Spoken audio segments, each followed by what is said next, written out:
Il est 7h43.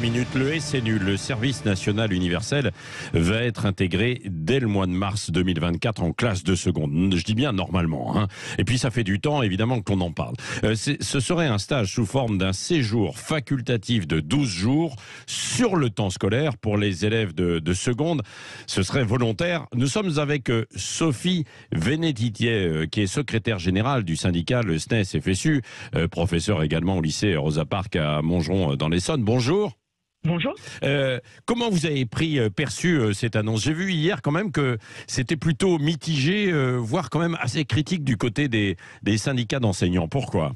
Alors c'est effectivement très critique du côté des syndicats et en particulier du côté du SNES-FSU parce que ce qui nous a été annoncé, c'est finalement qu'on allait enlever 12 jours de cours aux élèves pour les envoyer, en tout cas pour envoyer celles et ceux qui sont volontaires au SNU.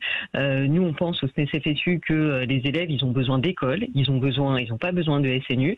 D'ailleurs, c'est assez paradoxal d'entendre Emmanuel Macron nous dire que il faut faire la chasse aux heures de cours perdues et s'assurer que toutes les absences soient bien remplacées. Et puis, de l'autre côté, d'enlever 12 jours de cours aux élèves.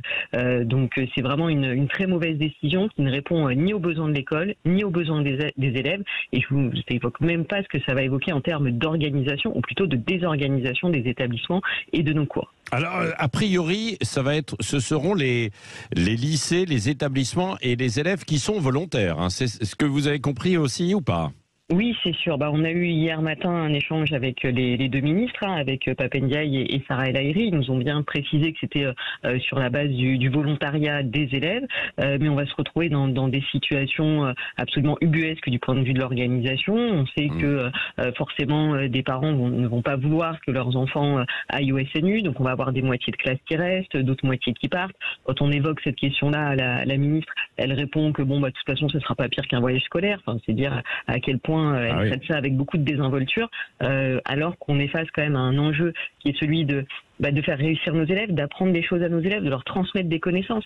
Et là, on leur enlève 12 jours de cours.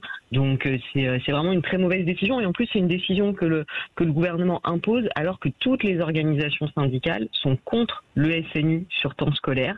Il y a une unanimité contre cette décision et pourtant le gouvernement passe en force. Oui, parce que 12 jours, effectivement, ça représente quand même pas mal, quoi. Alors tout dépend si c'est regroupé, etc. Vous auriez été favorable, par exemple, à ce que ça se fasse sur une partie peut-être de l'école, allez, et puis l'autre partie sur une période de vacances, de repos? Non, vraiment mettre le SNU sur temps scolaire, que ce soit un jour, 2 jours ou 12 jours, c'est une très mauvaise idée.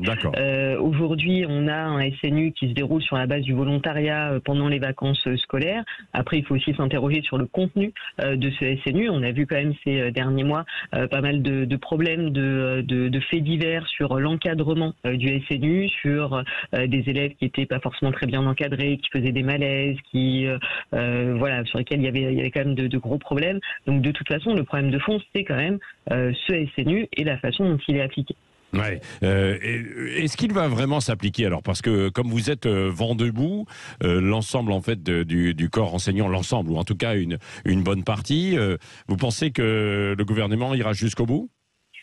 On a l'habitude que le gouvernement passe en force. Après, dans les établissements scolaires, ça se passera très certainement pas comme ça. Depuis hier, on a déjà des retours de collègues qui se disent scandalisés par cette annonce, qui rappellent que ils réclament par exemple des diminutions d'effectifs dans les classes et que pendant ce temps-là, on va mettre 2 milliards sur le SNU.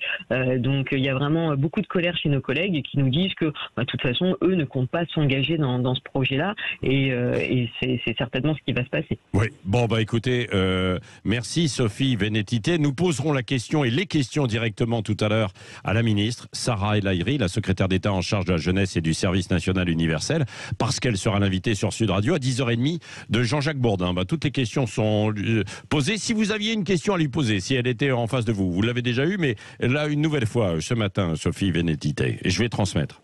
Alors je lui demanderai pourquoi s'obstiner à mettre le SNU sur temps scolaire, alors que toutes les organisations syndicales sont contre, et alors qu'aujourd'hui, plus que jamais, nos élèves ont besoin d'école, ils ont besoin d'apprentissage, notamment quand on voit tout ce qu'il y a à leur transmettre et tous les enjeux scolaires qu'il y a à leur transmettre. Merci d'avoir été avec nous, Sophie Benetité, ce matin, et on va transmettre évidemment la question. Elle sera relayée tout à l'heure à 10h30 sur Sud Radio. Merci à vous. Merci.